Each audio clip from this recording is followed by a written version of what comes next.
All right, welcome to The Explainer. Today we are diving into a book that makes a pretty huge claim that there's a single secret known for centuries that can get you, well, anything you've ever wanted.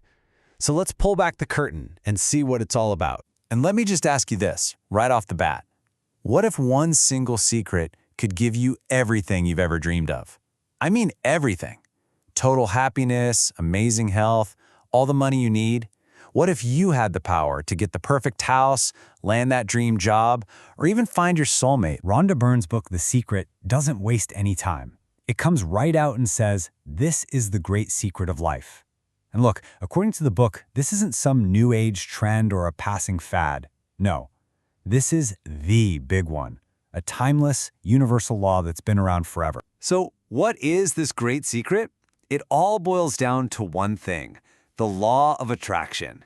The core idea is super simple: like attracts like. Put another way, whatever you think about, you bring about.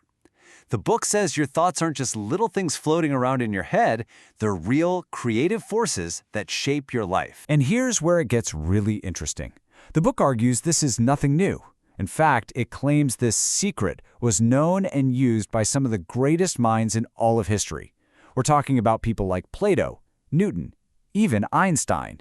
The idea is that they all understood this law, even if it was sometimes kept under wraps. So how does it work? Well, according to The Secret, every single thought you have is a real thing.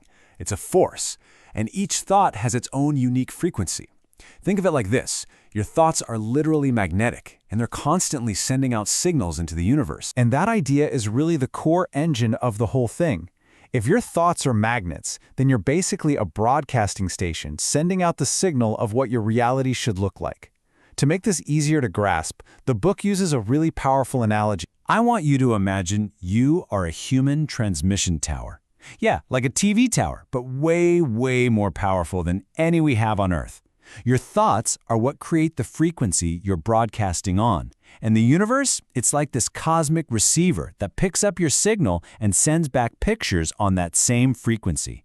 And those pictures, well, that's your life. That's the stuff that happens to you. So if you don't like what you're seeing, the book's answer is simple. You've got to change the channel. You have to change your thoughts to change your frequency. And this leads to an absolutely crucial point from one of the book's contributors, Bob Proctor. This law of attraction, it's not something you can just switch on and off. It's a fundamental law of nature. Just like gravity, it is always working. It's constantly responding to your thoughts, whether you believe in it, whether you understand it or not. Okay, now hold on a second. Researchers say we have something like 60,000 thoughts every single day. 60,000! So you're probably thinking, whoa, how on earth am I supposed to control all of those? It seems impossible, right? If every thought is creating my reality, I'm in big trouble. Exactly. So that brings up the big question, right? If you can't possibly control every single thought, how do you know what you're attracting? How do you have any idea what frequency you're on? Well, thankfully, the book says there's a much easier way, a kind of shortcut. And the answer is your feelings. It's that simple. According to The Secret, your feelings are your built-in feedback system. They're telling you exactly what signal you're sending out. So if you feel good, happy, full of love, grateful, then boom, you're on the right frequency and you're attracting more good stuff. But if you feel bad, angry, scared, guilty, that's a warning sign. You're on a frequency that's attracting more of that. Your emotions are basically your guide. Okay, so that's the big idea. But how do you actually use this stuff? How do you go from just thinking about it to deliberately creating the life you want? Well, the book breaks it down into a really simple 3-step method it calls the creative process. It's just 3 steps. Ask, believe, receive. That's it. This is presented as the essential formula for manifesting anything. So let's dive into each one. Step 1, ask. Now this isn't about pleading or begging. It's about giving a command to the universe. The book is really clear on this. You have to know exactly what you want. Get crystal clear. It's like you're looking through a giant cosmic catalog. You find what you want, you point to it, and you say, I'll have that. You place your order once, and you're done. Next up, step 2, believe. And this is a big one. You have to believe that the thing you ask for is already yours from the very moment you ask. So you start acting like it, talking like it, thinking like it. And here's the tricky part. You have to let go of the how. You don't get to worry about how it's going to happen. That's the universe's department. Your only job is to believe. And the final step, step 3, is to receive. This step is all about emotion. You have to feel now the way you'll feel when your desire actually shows up. You have to conjure up that joy, that excitement, that gratitude, and feel it in your bones right now. When you feel good, you tune yourself to the receiving frequency, and that's when the things you've asked for can finally come to you. Now, to make all of this easier, especially the believe and receive parts, which can be tough, the book offers a couple of really powerful tools. Think of them as ways to amplify your signal to the universe. We're going to look at 2 of the biggest ones. First up is gratitude. As one contributor, Marcy Shimoff, puts it, gratitude is absolutely the way to bring more into your life. The logic here is pretty straightforward.